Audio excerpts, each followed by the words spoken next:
The bench press is the GOAT of upper body exercises. Do this right and you'll see massive gains in your chest as well as your shoulders and arms. But do this wrong, and even if it doesn't happen right away, you risk seriously injuring your shoulders and elbows to the point where you may never be able to bench again. The most important part is with step 1, setup. The bench press involves a fixed back position against the bench and a fixed hand position on the bar. This can force your joints into positions they shouldn't be in. Preventing this starts with your grip width. Now, the closer you grip, the more your triceps will be involved. While this can be a helpful bench variation to grow bigger arms, we want to maximize chest growth. To do so, you'll want to use a relatively wider grip, which research suggests can also make your bench a little bit stronger. But you don't want to go too wide, as this reduces the range of motion your chest goes through and may also increase the risk of shoulder injury. To find the perfect grip width for you, lay down on the bench with your arms straight in front of you. Pull your elbows back until they make a 90-degree angle. Then, bring your elbows in towards your sides until your thumbs line up with your lower chest. The space between your hands is your ideal grip distance on the bar. After you find the right grip width, for smooth unracking in the next step, position your body such that your eyes are directly under the bar.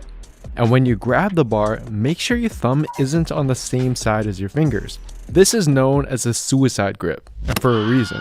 Instead, for the most secure grip, I'd recommend keeping your thumb around the bar. Finally, walk your feet back under your knees and plant them firmly into the ground. You're ready for step 2, whole body tension.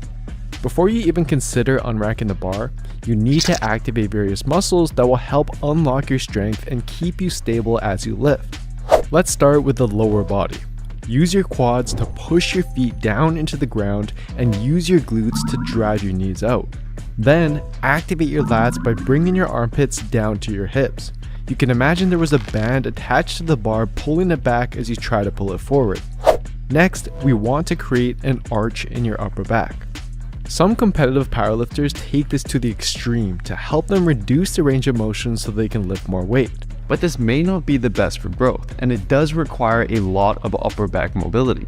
A slight arch, however, is something I'd recommend, as it can help make the bench press feel a little more comfortable on your shoulders and may help you recruit more of your chest fibers, especially if you sit all day in a hunched over posture. But to create it, you are not just arching at your lower back and sticking your ribs out. Instead, simply think about opening up and extending your chest.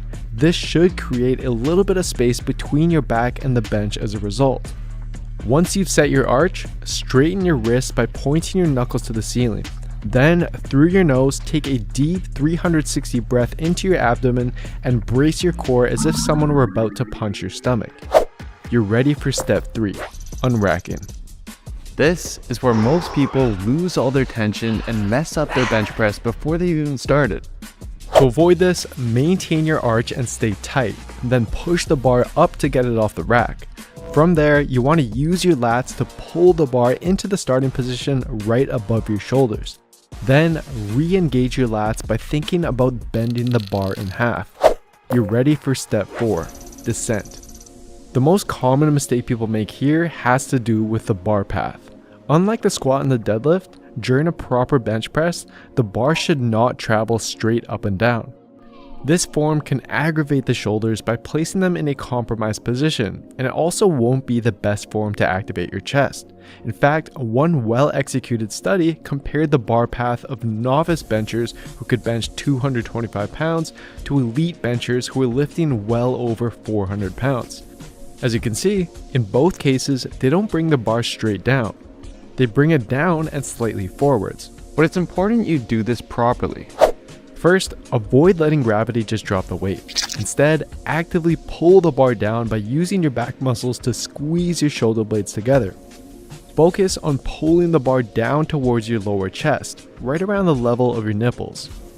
Now, as you do this, your elbows will have to bend, but you want to avoid tucking your elbows too close into the body and also avoid the more common mistake of flaring them out to the sides. Instead, to maximize chest activation and minimize shoulder discomfort, keep them tucked at about a 45 to 70 degree angle away from your body. Think arrow shape instead of T shape. Now, as for how deep to go, to maximize growth, you ideally want to touch your chest with the bar. But some people, especially if they're locked into a rounded posture, don't have the required mobility to do this. Their shoulders will roll forward at the bottom, which can cause discomfort and potential injury. In this case, stop an inch or two above your chest or whatever is most comfortable for you. But once you do reach the bottom position, your forearms should not be bent inward or outward. If they are, to minimize discomfort in your joints, try narrowing or widening your grip to get your elbows stacked